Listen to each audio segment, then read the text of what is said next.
Hi there. If you're watching this video, I suggest you watch part 1 first, which is called the A7S issue. It's on my channel. I'll link it up here somewhere so you can check it out. It's a small issue. Well, it's not a small issue. It's an issue with the camera or the cards, and this is an update video on that. Let's go. Alright guys, I'm back. It's been a while. I have been filming weddings till the end of October, and I decided that it is time to give you a small update on the A7SIII issue that I posted a few months back. So I've been doing a lot of research, and I've noticed a lot of people have had the same issue, and also that in the end I blamed the Angel Bird cards that I used. Other people still use these and have no issues at all, so I'm not sure what the problem is. It might be that I dual record simultaneously to both cards, although they're of equal speed and everything, so that shouldn't be a problem. Everyone down in the comments also said like you should use only Sony cards. That would be the solution. So I've actually switched to Sony Tough cards, which are the 920GB ones. So that was a rather expensive extra cards I had to buy just to be able to do my job. And honestly, the thing that I find worrying is the fact that I cannot pinpoint what the problem is.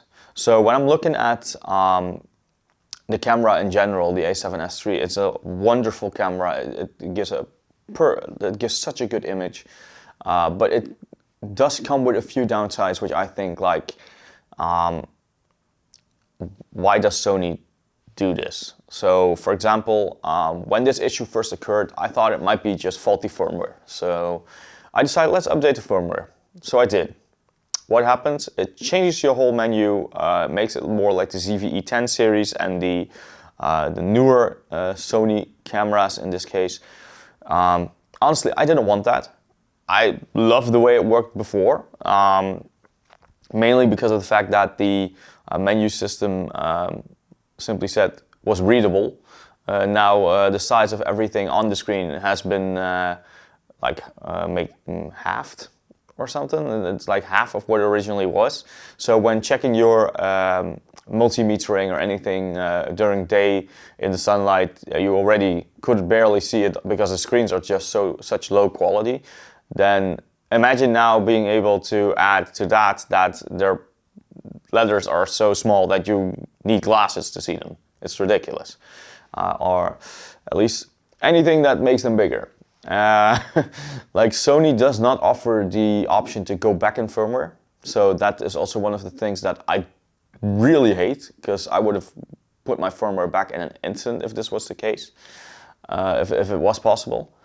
But I don't think it's the firmware that gave the issues. I think it's mainly a card issue, and a lot of people told me in the comments down below that just use the Sony cards, because you probably won't have any issues with that. Although there are some people down in the comments that did say that they had a similar issue. Well, I've shot 16 weddings this year and some extra projects and stuff like that. And after I changed my cards and of course updated the camera, I have not had any issues. So I find that either worrying or, well, I'm happy that I don't have any issues with it at the moment, but mainly I find it kind of worrying that I still cannot pinpoint down where the issue comes from. So I'm gonna keep checking it out. I'm gonna try the Angel Bird cards again for different type of shoots, just to see if it does the same error in this case. So, well, I would say that like cards for over 500 euros a piece should not get this sort of issue. But then again, it's a tool. Every tool can get issues. So I hope any one of you might have ran into the same problem and found a fix. If you did, leave it down in the comments. I would really appreciate that. And if I find any more info, or if I find out what the main issue is, what causes this to happen, I will make another video and share it with you guys. So this was a quick update. If you have any questions or anything at all, just let me know.